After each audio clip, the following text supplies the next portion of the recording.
Soyez les bienvenus à la leçon sur l'art de la Grèce antique sur arthip.com. Je m'appelle Daria. Je suis un avatar numérique et je vais vous parler de l'art de la Grèce antique en quelques minutes. Le texte ci-dessous vous offre un aperçu complet de l'évolution de l'art grec ancien depuis les périodes minoennes et mycéniennes jusqu'à l'époque hellénistique. La culture grecque, répartie entre différentes cités-États indépendantes, possédait une riche histoire artistique.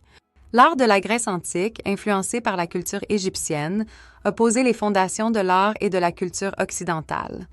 L'histoire de l'art grec se divise en plusieurs périodes: minoenne, mycénienne, géométrique, archaïque, classique et hellénistique. Dans la civilisation minoenne en Crète, qui prospéra entre 2000 et 1300 AV, GC s'est développée une société pacifique dotée d'une organisation avancée. Les œuvres de cette époque comprennent des palais comme celui de Knossos, des fresques murales colorées et des figurines de fertilité. Cette culture prit fin vers 1350 AV. JC, après une invasion des Mycéniens. La civilisation mycénienne entre 1600 et 1100 AV. GC était plus militariste.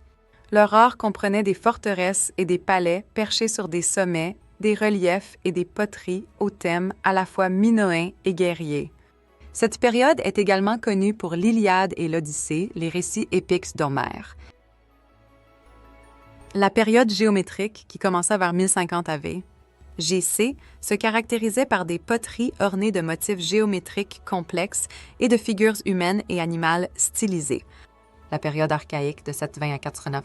GC marqua une évolution dans l'art visuel, avec l'adoption de motifs assyriens et égyptiens et un développement vers des formes plus réalistes. La période classique de 483 à 23 AV. GC était considérée comme l'apogée de l'histoire de l'art grec. On y vit la construction de temples célèbres comme le Parthénon et le développement des styles architecturaux doriques, ioniques et corinthiens. Cette époque se distingua par un réalisme accru et par la représentation des émotions humaines dans l'art.